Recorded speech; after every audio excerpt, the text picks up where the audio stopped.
Hi students, this is your Professor O'Million-Chuck, and today we are going to finish up the two-part series on our unit of week 3, which is problems with defining death. So I want to start off where we left off in the last lecture with this question, and just in light of the McMath story, I want to ask this question here. I want to dwell on it a little bit more. Do you agree with Singer when he says that brain death is not really a sign of death at all, but rather it's a ethical choice masquerading as medical fact, right? And that's gonna matter for our big question today that we're gonna get into is this right here: is should we treat individuals with dead brains as dead humans? Okay, that's what's important here. Should we do that, right? Now, you might think that we should, because brain death is something that's medically indicated. Okay? It's a biological sign that the human organism is dead. Okay? Or you might think that we should do this because, this is just what's expedient. This is what, is in line with certain value judgments about what makes human beings valuable. Right? So if you don't have a brain anymore that's functional, you're as good as dead. And so we should treat you as dead. Okay, so that's the question I kind of want you to wrestle with today. Now, death is something that's not just merely a biological question, right? It's not a biological curiosity. It's not like photosynthesis. Photosynthesis is a really interesting biological phenomenon. You learn about it in high school biology, and y'all kind of go, oh, that's interesting, or maybe you sleep through the lecture. I don't know, right? But death is not like that, right? Even if it is a biological phenomenon, it is very important. It is something that's very much bound up with our value systems, right? Especially, with burial rituals and grieving, right? The nullification of a marriage, when do those end exactly? All right, you have inheritance proceedings that can get really messy. I want my money now, right? Maybe, maybe a more like so-called liberal definition, right? Where all you have to do is just be permanently unconscious. That's enough to get your money, okay? Or you might not think so, okay? Maybe the life insurance company is going to say, no, right? You have to have the stoppage of the circulation, right? You can kind of see how conflicts are going to arise here. This is one of the most interesting ones, attributions of responsibility for things like murder. There actually were cases in the 1960s that came up where there'd be a barroom brawl and some guy would get pummeled and he'd have a brain injury and he would satisfy what are now today the neurological criteria for death, right?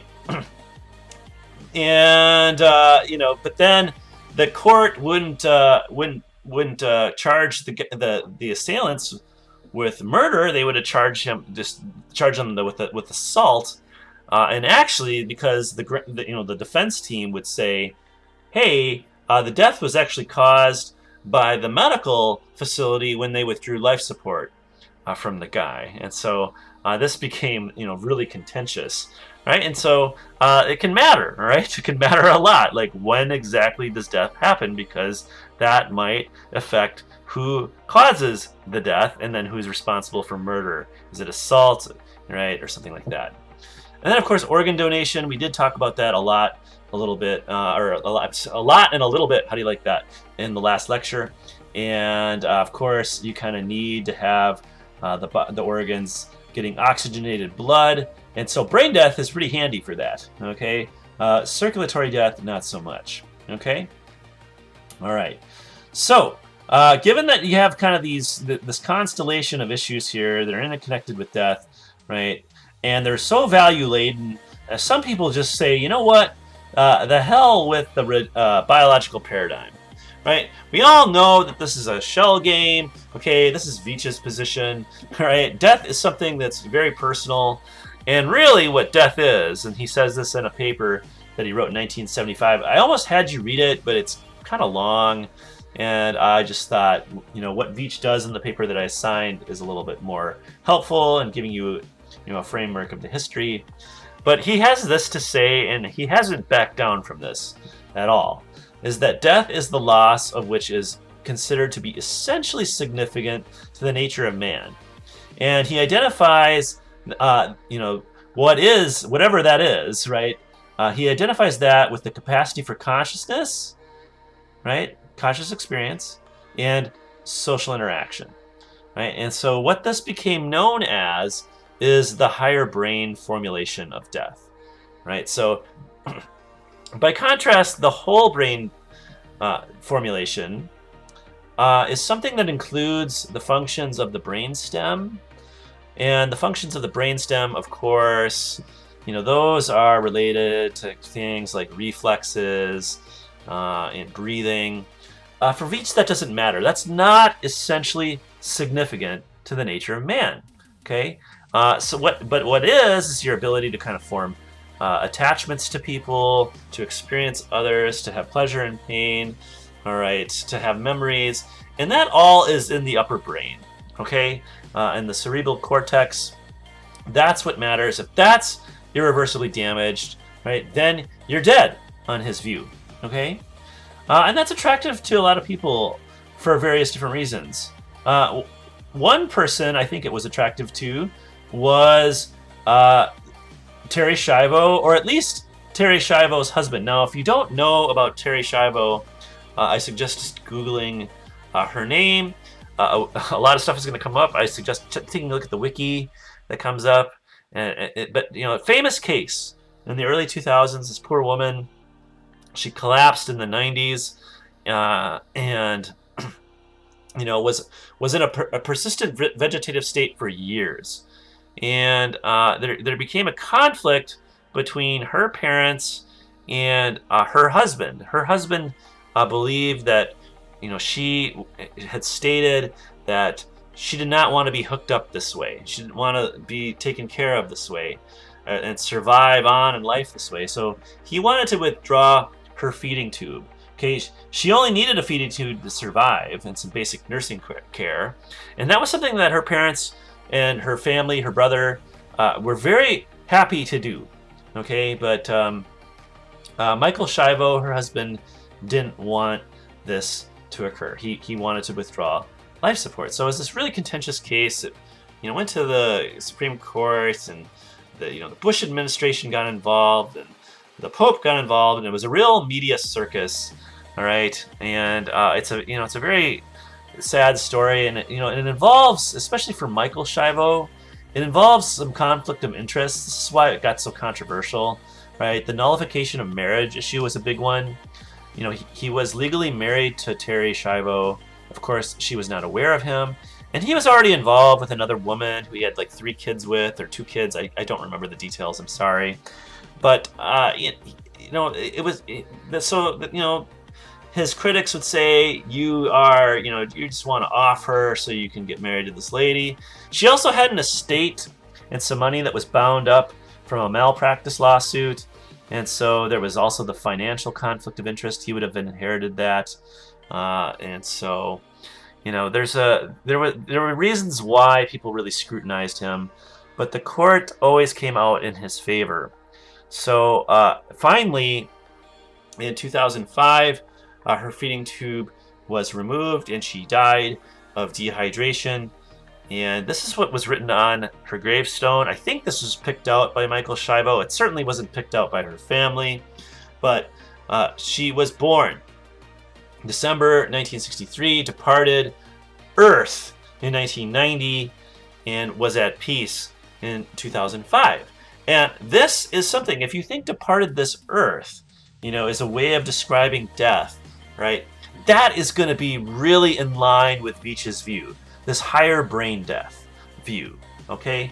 The idea here is that Terry Schiavo's upper brain was so damaged that she had lost what was essentially significant to the nature of man, or human beings, all right? We want to be inclusive here, right? This was written in the 70s, times have changed, so there you go, all right? And I think Schiavo did this to kind of stick his thumb in the eye of the family and say, look, now she's finally at peace, all right? And so that's a way of acknowledging her bodily death, right? At any rate, or maybe not. Maybe, she lives in the afterlife and she's finally at peace now because this whole thing has been resolved. So that is an illustration of the higher brain view. Okay, that's an illustration of it. And I just want to ask this question to you. Do you think what's written on her gravestone is a reasonable thing to say? Now, I know that I just gave you a bunch of background information that's really, really dramatic. It's like a soap opera. Okay, I want you to kind of leave that aside and just think about her physical condition, being in a persistent vegetative state. Has she departed the earth? Okay, is she gone? And is that a reasonable way of describing her death? Okay, so that's kind of what I'm trying to ask in this question. Okay, think about that. All right, let's talk about Veitch's choices that we can make in our death declarations. All right, so he's all about autonomy. Veitch is an autonomy guy, and he wants us to have autonomous choice when it comes to defining the terms on which we will be declared dead. So, since not everybody in our pluralistic society is going to accept his view, right? People look at this and they go, boy, that's controversial, right? He acknowledges that not everybody's going to accept his view. He doesn't think that any view of death has any kind of majority status, right? They all have their defenders. They're all quite capable, right? But he doesn't think that since everything is there's no consensus about death, it really should be up to us, okay, to define what death is for us from a limited range of plausible options. And so he names three.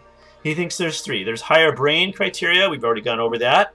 Whole brain criteria. Now, in his paper, he seems to think that whole brain criteria is not plausible at all, right? But he acknowledges that that it's been around for a while, and it includes all the stuff that he cares about, the things that are essentially significant to the nature of human beings. And so he thinks, you can go with that. That's fine, right? I think he kind of just says, while he doesn't think it's plausible, he thinks that other people do, and so he just sort of gives us that one. And then, of course, there's cardiopulmonary criteria. This is the loss of consciousness, breathing, and a heartbeat, right? So no more circulation, no more consciousness, right? So you can kind of see how these get stronger incrementally, right? And then, down here, boy, that's the strongest one. Or is it, right? Why think that these should be the only three options, okay? So you might be a defender of the total disability view. This is actually out there. I forgot to link to the paper. I got to do that. I'll do that when I post the lecture notes. You'll see a link. There's a total disability view. This should be a definition of death, or at least as good as dead, right? And so in this state, we're actually conscious. We actually have conscious experience. But the problem with our conscious experience is that we have no control over it, right? And we can't feel pleasure or pain. Our mental life is a blurring, buzzing confusion of sounds and shapes and colors. And, we're basically paralyzed, right? We have no movement, right? That's a view where, hey, you're as good as dead. You know what? Take my organs, okay? That should be included, right? That some people think that. Another view that's really conservative right now, this is offered up by, I think, some really conservative Catholics, is the pallor mortis view. Right, and I'll link to this paper as well. All right, this is a view where the skin starts to cool and turn pale after the loss of circulation. Okay, so there's dissatisfaction actually with cardiopulmonary criteria because you can always kind of keep the blood moving through the body. You put them on a machine, you can oxygenate the blood, you can keep it going, you can keep the body warm, That seems like it's alive then, right? And so these people say, yeah, that's alive. So what you got to have then is sort of the body temperature falling and the pale skin. Okay, maybe that should be on the list too. So Veitch, I think here, I don't know why he just has these three options. I think it's kind of a popularity contest for him.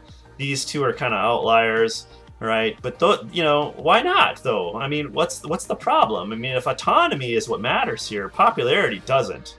Okay, that's the whole point of autonomy, is to protect things that are unpopular. All right. So I don't know. My question to you then is just, what do you think of these options? Should we be able to choose our definition of death? So kind of go over them. Maybe you think these three are reasonable, all right? And tell me why or why not, or think about why or why not, okay? All right, moving on. Let's get into Veitch's paper, right? He has an argument for conscious clauses, and he doesn't actually spell it out in any great detail in his paper. I chose this paper for various reasons. He goes over the history, and so that was good for you to read about. But he does make this argument elsewhere in his voluminous writings on this topic, and I'm not going to over-assign a lot of reading on this. I think you probably have got enough. But this is basically how the argument goes. So here's premise one.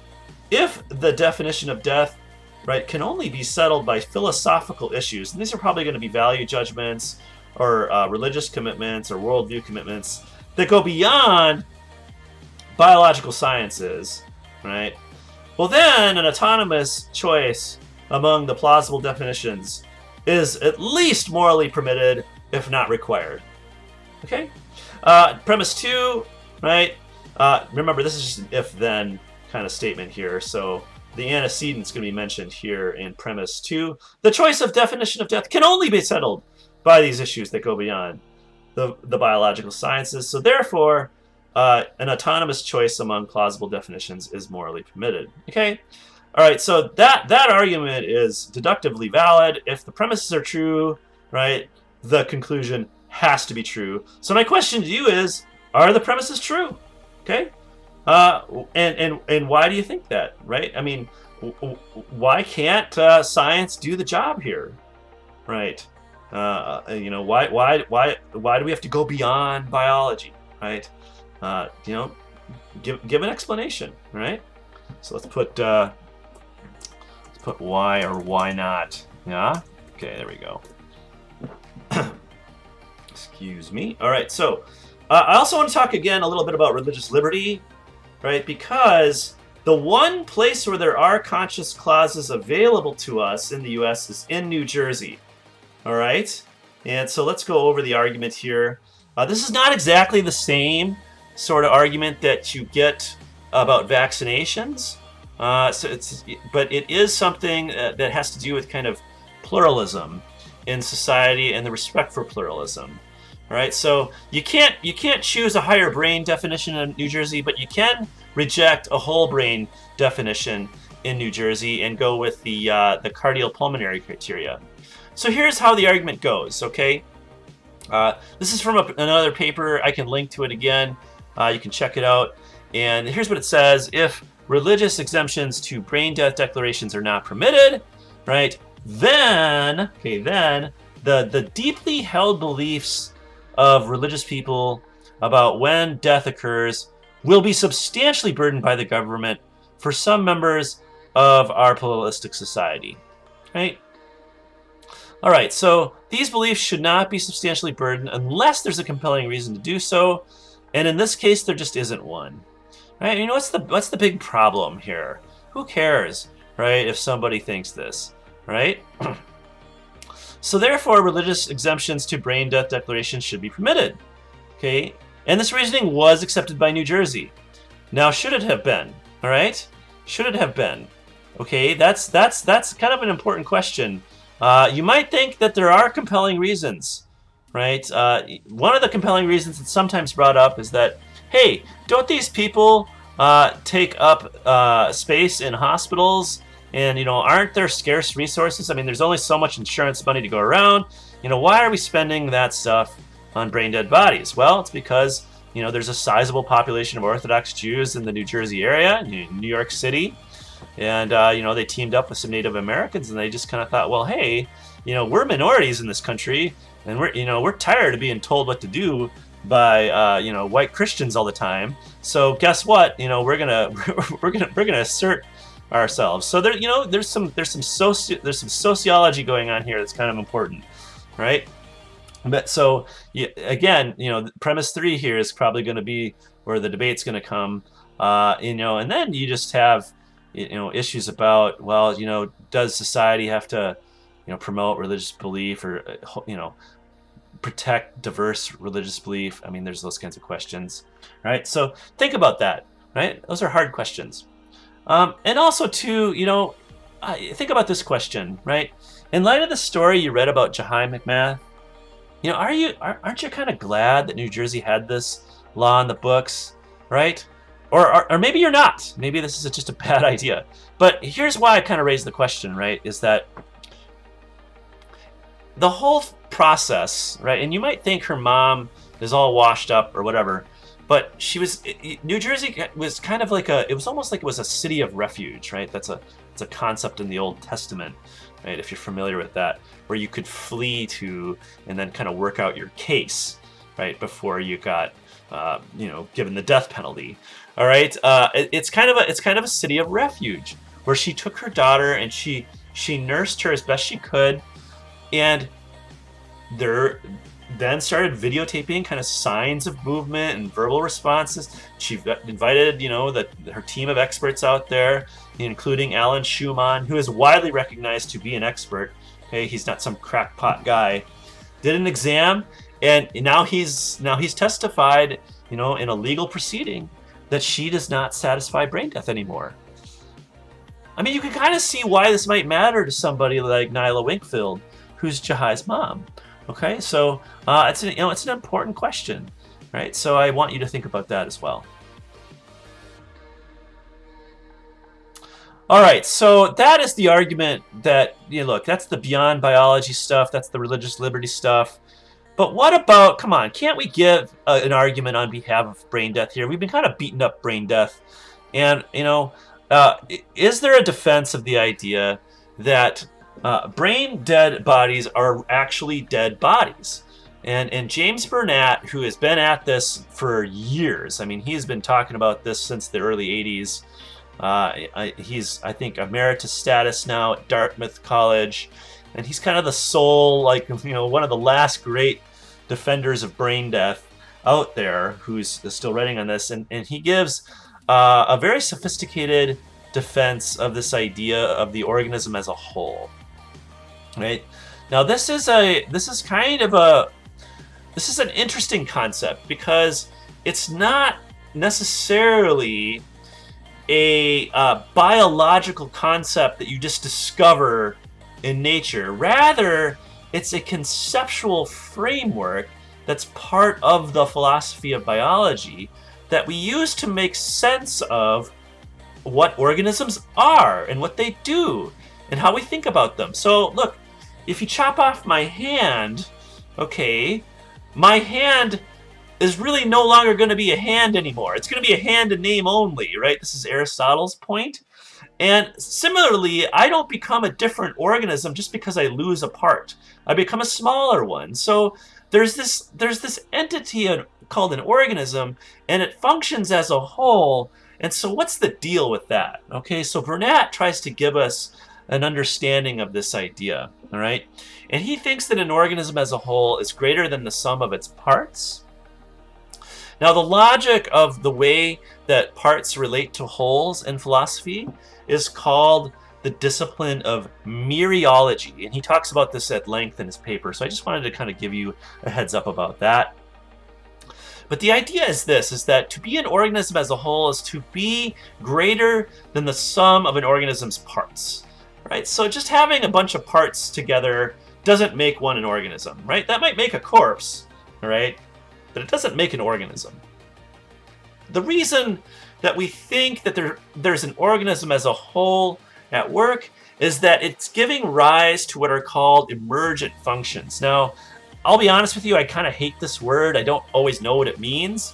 But again, I think the idea is that these are functions that are not reducible to any, one part or single set of parts or anything like that. It's something that is performed by the organism as a whole, right? And the brain is very, very important. Now, it maybe there's a debate about whether or not you can reduce mental content to physical content in the brain. I don't want to get into that. That's the mind-body problem. Okay, but here's kind of what he's up to in his paper, is that the brain is so central that what it does is that it gives rise to these emergent functions that regulate things like breathing, circulation, and then, of course, the unique and irreplaceable functions of conscious experience. Right? This is what the human organism is set up to do. Right? Even from, an embryonic stage, right? The embryo, you think of the embryo, okay, and that's in the news today, right? That is set up, right, to develop all these subsystems, all these organisms, right? It is directed towards, right, this conscious experience, and it's irreplaceable, right? So even if brain transplantation became a thing and you put somebody else's brain in my head, you're not going to get my thoughts. At least that's his assumption, okay? And that seems like an intuitively plausible idea, right? That each of us is unique in virtue of our organism as a whole, okay? That's kind of what we are. And we're directed towards this very unique and irreplaceable function of conscious experience, right? So that's kind of what he's up to. And I think one of the most interesting parts of this paper is that he draws this interesting analogy between decapitation and the total loss of brain function. All right. Now, when someone gets decapitated, right, they're dead. I mean, they're not going to last much longer, right? And so suppose here's the thing. Here's the thought experiment, okay? And it can only be a thought experiment. This would be totally unethical, right? Is that you divide the body, you sever the head from the body, and you keep both on life support somehow, right? The idea is that, is it possible? Maybe it's possible. In fact, maybe you could produce the 8 outcomes listed above in Schumann's paper, and let me go to those just to revisit those. Okay, here's all 8 of these things, right? Burnett's thought experiment is that, hey, maybe, right, you could in the headless body, you can make it so that homeostasis is there, and that cells are expelling waste, and that there's some energy balance, right? You could supplement the endocrine system, with some chemicals, right? You could do that with puberty, right? You could just kind of take the chemicals that are coming out of a pituitary gland, right? You could put them in a vial, and then you inject them in the bloodstream of the decapitated body, right? It would it could heal some wounds, right? As long as you got oxygenated blood moving through this thing, right? This thing is going to kind of keep working, right?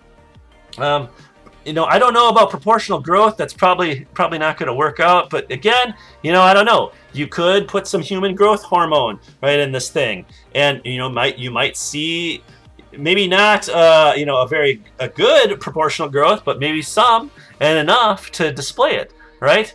Now, this one I think is this is sensitive, and I want to be careful about how I talk about this, right? I don't know if this would be possible, but here's something that some scientists in Israel did, and I don't think this proves gestation, right? But it shows how the mammalian organism can work without a head.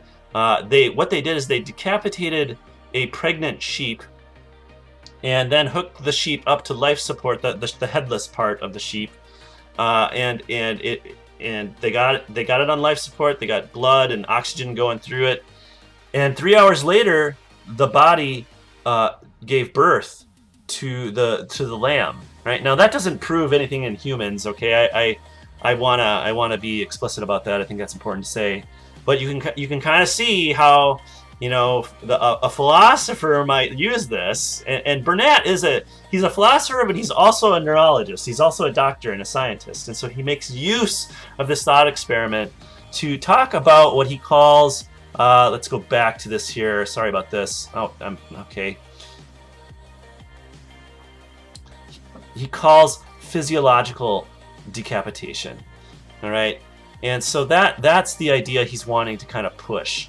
Is that if you have a completely dead brain, look, it would be almost just like being physiologically decapitated, right? Now, if you go back to our division scenario, where both parts of the body are being